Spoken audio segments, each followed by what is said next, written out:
जब तक जिस भी भाई बंधु को आ रहा है तो वो भी ट्राई कर सकता है ना। देखो उतरने का तरीका क्या होगा, करने का तरीका क्या होगा, दोनों मेथड से बता रहा हूँ। मुझे क्या कर दिया उसने, ए और बी का रेशियो दे दिया 5:4, फिर बी और सी का रेशियो दे दिया 6:7, और तुमसे रेशियो किसका पूछ रहा है, ए बी सी तीनों का रेशियो पूछ रहा है, आपस में उनका कंपैरिजन, आपस में उनका रिलेशन पूछ रहा है कि क्या होगा। तो मैं क्या करता हूँ, ए बी और सी तीनों को लिख लेता हूँ भाई। मैंने क्या करा, ए बी और सी तीनों को लिख लिया।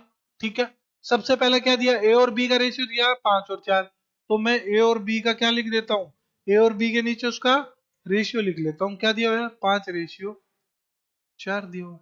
सही बात है, यहां तक किसी कोई समस्या किसी भाई बंधु को, है ना। अब देखो क्या कह रहा है, उसके बाद बी और सी का रेशियो बता रहा है कितना, 6 और 7, तो ये बी के नीचे बी का लिख दिया, सी के नीचे सी का लिख दिया। यहां तक हमने सोल्व कर लिया, है ना। अब देखो जगह बच गई कहां पे, जगह बच गई लाला हमारी यहाँ पे और यहाँ पे, ये दो जगह बच गई, है ना। ये दो जगह बच गई, इनको कैसे भरा जाए, इनको कैसे भरा जाए, अब वो सिखा रहा हूं। इनको कैसे भरा जाएगा वो सीख लो अब, है ना। इनको कैसे भरेंगे वो सीख लो।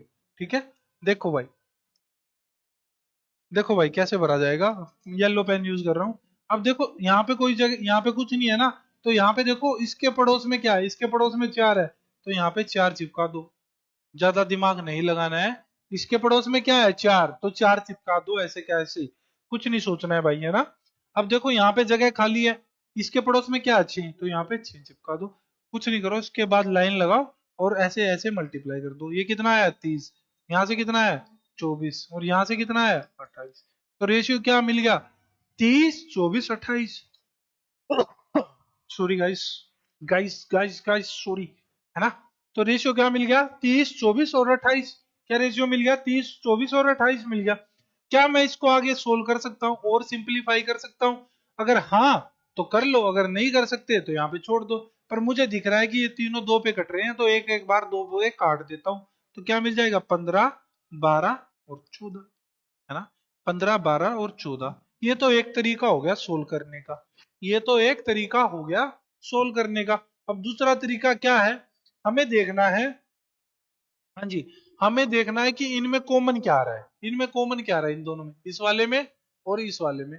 मुझे देखना कॉमन क्या आ रहा है, मुझे पता चल गया बी कॉमन आ रहा है, यहाँ पे भी आ गया और यहाँ पे भी बैठे हैं भाई साहब। पहले वाले में भी बैठा और दूसरे वाले में भी बैठा है। पहले वाले में बी की वैल्यू क्या दे दी, 5, ठीक है, और दूसरे वाले में क्या दे दी, बी की वैल्यू 6।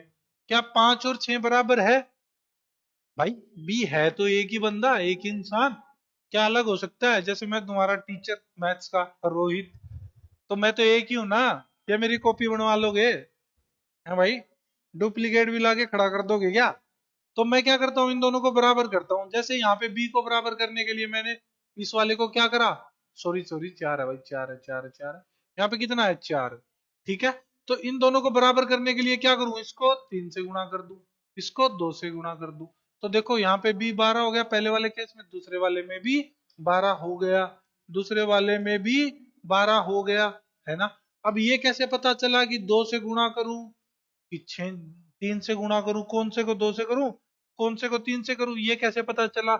इसको पता चलने का तरीका ये क्या है, यहाँ पे बी की वैल्यू 6, यहाँ पे बी की वैल्यू 4, तो मैं 4 और 6 का एलसीएम ले लेता हूँ। एलसीएम लूंगा तो मुझे एलसीएम मिल जाएगा 12। इसका मतलब बी, इस पहले वाले को भी 12 पे लेके जाऊं, दूसरे वाले को भी 12 पे लेके जाऊं, ठीक है। जैसे ही तुमने पहले वाले को 12 पे ले जाने के लिए क्या करा, 3 से गुणा करा, तो इसको 3 से करा तो भाई इसको भी तो करना पड़ेगा। जैसे ही 5 को 3 से गुणा करोगे तो क्या मिल गया, 15। बी तुमने बराबर कर ही लिया है 12। अब इसको कितने से गुणा करा था, 2 से, तो जैसे ही 7 को 2 से गुणा करोगे तो 14 मिल जाएगा। ये दो तरीके हैं तुम्हारे, कि एक में क्या करो, कॉमन को पकड़ लो, और दूसरे में क्या करो, ऐसे ऊपर नीचे रख लो, पड़ोस वाले को उठा के ऐसे कैसे